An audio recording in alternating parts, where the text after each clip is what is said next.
Hai teman-teman semua, kali ini aku akan menjelaskan materi basic probability. Jadi, basic probability adalah sebuah nilai yang melambangkan kemungkinan atau peluang terjadinya suatu kejadian tertentu. Seperti contohnya tuh, peluang hari ini akan hujan. Nah, ada dua jenis dari kejadian, yaitu kejadian yang tidak mungkin atau impossible event, itu mempunyai peluang 0, dan certain event atau kejadian yang pasti terjadi yang memiliki peluang nilainya 1. Kemudian kita ada jenis probabilitas berdasarkan sumber informasi yang digunakan, yaitu mempertimbangkan dari mana informasi untuk menghitung probabilitas berasal, misalnya dari teori, data, atau opini. Yang pertama ada priori probability.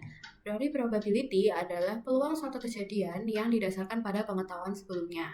Nah, sebelum itu kita harus mengetahui rumus umum dari probabilitas itu sendiri, di mana probabilitas adalah jumlah kejadian tertentu dibagi dengan total banyak kemungkinan yang ada. Oke. Ya, contoh dari priori probability itu adalah kejadian ketika kita akan mengocok dadu, kemungkinan masing-masing angka yang keluar. Kita udah tahu pasti dadu itu punya 6 kemungkinan, yaitu mata dadu 1, mata dadu 2, mata dadu 3, mata dadu 4, 5, dan 6. Untuk masing-masing angka, kejadiannya adalah 1. Muncul angka 1, muncul angka 2 juga 1 kali, masuk 3, 1, dan seterusnya. Maka setiap mata dadu itu peluang kejadiannya 1/6. 1 itu melambangkan jumlah kejadian tertentu, misal kejadian muncul angka 1 dibagi dengan total semua, yaitu ada 6. Dan yang kedua ada empirical probability. Empirical probability adalah peluang yang didasari oleh pengamatan. Jadi akan ada sampel yang berbeda-beda dan pasti hasil peluangnya juga akan berbeda. Yang ketiga ada subjective probability. Subjective probability adalah peluang berdasarkan pendapat subjek, jadi belum tentu tepat. Lanjut ke penjelasan event, simple event, joint event, complement, dan ruang sampel. Sebelum itu, mari kita perhatikan data tentang siswa-siswi yang menyukai kopi, menyukai susu, dan menyukai jus. Nah, event itu adalah setiap kemungkinan hasil dari suatu variabel. Kedua ada simple event. Simple event adalah kejadian pada salah satu variabel saja. Jadi contohnya peluang siswa itu menyukai kopi. Jadi total seluruh siswa yang suka kopi itu ada 33 dibagi dengan seluruh total siswa itu ada 100. Jadi kemungkinannya itu 33/100. Dan yang ketiga ada joint event. Joint event adalah kejadian gabungan dari dua variabel. Kalau di sini berarti variabel jenis kelamin dan variabel kesukaan. Contohnya seperti laki-laki yang menyukai kopi. Laki-laki yang menyukai kopi itu ada 15 dibagi dengan seluruh total siswa yaitu ada 100. Jadi peluangnya itu 15/100. Kemudian komplement. Komplement adalah semua kejadian selain kejadian yang ditanya. Jadi misalkan soalnya itu berapakah komplement dari peluang semua siswa yang menyukai kopi. Jadi berarti kita menghitung siswa yang menyukai susu dan menyukai jus. Itu 32 ditambah 35 dibagi 100. Jadi nanti peluangnya itu 67/100. Kemudian ada ruang sampel. Ruang sampel adalah seluruh kemungkinan yang muncul dari suatu kejadian atau percobaan. Kalau dari data ini ada, berarti ruang sampelnya itu ada 6, yaitu laki-laki yang menyukai kopi, laki-laki yang menyukai susu, laki-laki yang menyukai jus, perempuan yang menyukai kopi, perempuan yang menyukai susu, dan perempuan yang menyukai jus. Kemudian ada jenis probabilitas yang berdasarkan konteks kejadian yang dianalisis. Yang pertama ada simple probability. Simple probability adalah peluang dari simple event, di mana hanya mencakup satu variabel saja. Mari kita lihat tabel berikut ini. Nah, contoh dari simple event itu misal peluang orang yang berencana untuk membeli televisi. Jadi total orang yang berencana untuk membeli itu ada 250 dibagi dengan seluruh orang yaitu 1000. Jadi kita dapat peluangnya itu 0,25 atau 25%. Kemudian ada joint probability. Joint probability adalah peluang dari joint event. di mana kejadian pada gabungan dari dua variabel. Contoh, peluang orang yang berencana untuk membeli dan jadi membeli televisi. Kita bisa lihat di tabel itu ada 200 orang, dibagi dengan seluruh total orang, itu ada 1000, kemudian kita mendapatkan peluangnya itu 0,2 atau 20%. Kemudian ada marginal probability. Marginal probability adalah gabungan dari beberapa joint probability. Kemudian ada general addition rule. Jadi aturan ini digunakan ketika kita ingin menghitung peluang dari dua buah kejadian. Nah, aturannya itu adalah menambahkan peluang dari masing-masing kejadian, kemudian dikurangi kejadian yang bersamaan atau yang joint probability tadi untuk menghindari perhitungan double. Nah, kuncinya nanti di soalnya itu diminta or atau. Contohnya, orang yang berencana untuk membeli televisi atau orang yang benar-benar membeli televisi. Jadi itu berarti kita menghitungnya peluang orang yang membeli televisi ditambah orang yang benar-benar membeli televisi dikurangi peluang orang yang berencana membeli televisi dan benar-benar membeli televisi. Jadi orang yang berencana untuk membeli televisi itu ada 250 orang, dibagi total orangnya itu 1000, ditambah orang yang benar-benar membeli televisi itu ada 300 dan dibagi dengan total orangnya itu 1000. Kemudian dikurangi dengan joint probability dari orang yang berencana membeli dan benar-benar jadi membeli. Kita bisa lihat di kalkulasinya 250 per 1000 ditambah 300 per 1000 dikurangi 200 per 1000. Kita dapat 350 per 1000 atau 0,35 atau 35%. Membahas mengenai conditional probability. Pertama yaitu konsep conditional probability. Conditional probability itu jika kita diberitahu informasi mengenai salah satu variabel dan kita mau tahu peluang variabel satunya lagi. Nah, mari kita perhatikan data berikut ini. Nah, jadi rumus dari conditional probability itu adalah peluang kejadian A given information B sama dengan joint probability dari A dan B dibagi dengan peluang kejadian B. Nah, kita masuk ke soalnya, itu jika setiap rumah tangga yang membeli televisi dengan kecepatan refresh yang cepat, berapakah peluang bahwa rumah tangga tersebut itu juga membeli streaming media player. Nah, jadi kita bisa tulis peluang rumah tangga yang membeli streaming media player given information, rumah tangga yang membeli televisi dengan kecepatan refresh yang cepat.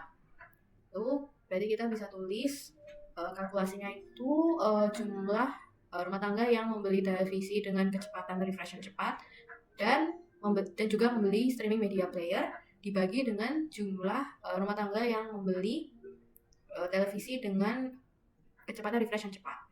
Itu sama dengan 38 per 80, yaitu 0,475. Kemudian kita masuk ke multiplication rule for independent events. Tapi sebelum itu kita harus tahu apa itu independent events.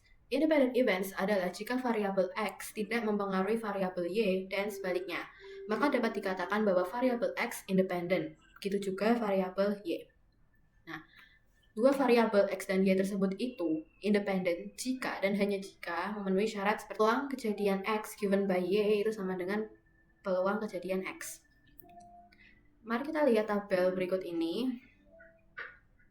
Nah, untuk data ini kita ingin mencari peluang orang yang puas atau satisfied given information by orang yang membeli televisi dengan kecepatan refresh yang cepat. Kita bisa sama dengan 64 per 300. Jadi 64 per 300 itu didapat dari orang yang membeli televisi dengan kecepatan refresh yang cepat dan dia juga puas dengan apa yang dia beli. Itu ada 64 orang. Dibagi 300 itu ya total orangnya. Per 80 per 300. Nah, 80 per 300 itu adalah jumlah semua orang yang membeli televisi dengan kecepatan refresh yang cepat, ada 80 per 300. Kemudian kita bisa dapat peluangnya itu 0,80. Nah, ini tuh 0,80 ini itu sama dengan peluang orang yang puas ya orang yang puas dalam membeli. Itu ada, bisa kita lihat di data itu orang yang puas itu ada 240 orang dibagi dengan 300 yaitu total orangnya, itu juga hasilnya 0,80. Nah, karena hasilnya itu tadi sama, kita bisa simpulkan bahwa orang yang kepuasan konsumen itu sama kecepatan refresh dari televisi itu adalah independen. Nah, multiplication rule for independent event itu terjadi jika kita udah tahu kejadian A dan B itu independen. Nah, maka kejadian joint event dari A dan B itu akan sama dengan simple event dari ya probabilitas A dikali dengan probabilitas B. Nah, kemudian kita akan membuktikan kejadian yang tadi. Televisi dengan kecepatan refresh yang cepat sama dengan peluang semua total orang yang puas dikali dengan semua orang yang membeli televisi dengan kecepatan refresh yang cepat. Nah, jadi peluang orang yang puas dan dia itu membelinya yang kecepatan televisi yang refreshnya cepat itu 64/300. Kita akan dapat angkanya itu 0,2133. Nah, kemudian juga mengecek yang ruas kanan yaitu peluang semua orang yang puas itu ada 240 orang dibagi dengan seluruh total orang itu ada 300 dikali dengan semua orang yang membeli televisi dengan kecepatan refresh yang cepat itu ada 80 dibagi dengan total semua orang itu ada 300. Nah, setelah kita kalikan, itu kita dapat hasil yang sama yaitu 0,2133. Kita paham tentang materi basic probability, kali ini kita akan lanjut ke Excel Guide. Jadi yang akan kita pelajari pada Excel Guide kali ini adalah sum, marginal probability, dan joint probability. Nah, jadi yang pertama itu adalah sum. Sum ini berfungsi kalau kita mau nyari row total sama kolom total. Jadi kita punya data di sini. Ya. Nah, kita mau jumlahin nih ego tuh ada berapa orang ya. Jadi pertama kita tulis di sini sama dengan sum. Kita pilih mana yang mau kita sum. Kita enter. Nah, kita juga bisa pakai dari formula, kita pencet auto sum. Ya, itu langsung jadi ya. Nah, jadi yang di sini tuh adalah total baris ya, total dari ini. Jadi orang yang behavioral groupnya ego itu ada 64 orang, terus yang moderate 98, smart ada 28, dedicated ada 10, terus orang yang bergender laki-laki ada 100, yang bergender perempuan ada 100, terus total keseluruhan orang itu ada 200. Setelah kita tahu nih semua totalnya, kita mau nyari marginal probability. Kita mau cari ego nih. Ego di sini kan kita tahu ada 64 ya. Nah, total orangnya ada 200, dan kita mencari ego. Kita caranya sama dengan terus kita pilih ego kan ada di 64. Kemudian kita bagi. Nah, bagi itu pakai garis miring. Kita bagi totalnya. Nah, dapat jadi yang ego ada 0,32 ya probabilitasnya. Dan yang moderate sama, kita dengan pilih moderate yang 98 dan garis miring total semua. Terus yang smart itu sama juga. Smart totalnya semua orang smart itu ada 28 dan kita bagi total. Jadi kita juga sama. Ini kita pilih total dedicatednya dibagi total semuanya. Kemudian yang gender laki kita pilih semua. Yang laki-laki totalnya dibagi total semua ya. Kita pilih yang perempuan, kita pilih total yang perempuan dibagi. Nah, ini adalah probabilitasnya. Oke. Kemudian kita cari joint probability. Ini berarti yang gabungan ya, terdiri dari dua variabel. Kita mencari ego male. Jadi kita cari kolom di mana dia itu ego dan male ya, 35. Jadi caranya sama, dibagi. Tadi sama dengan terus pilih kolomnya. Terus garis miring total yang 200. Nah, sekarang yang female, yang di kanannya. Yang moderate dan male, kita lihat di data yang ini. Oke. Yang moderate male, ini bagi total. Smart male, taruh ini. Smart female, ini kita lihat datanya ini bagi dengan totalnya. Nih, dari data male kita cari di data ini ya. Bentar. Nih, kita bagi dengan total. Dan dari female sama kita cari mana yang dari kita dan dua gimana ini. Bagi total. Nah, jadi kita udah tahu nih kemungkinannya. Nah, itu saja mungkin Excel Guide untuk sesi sekarang. Sekian penjelasanku mengenai basic probability. See you in the next video. Bye-bye.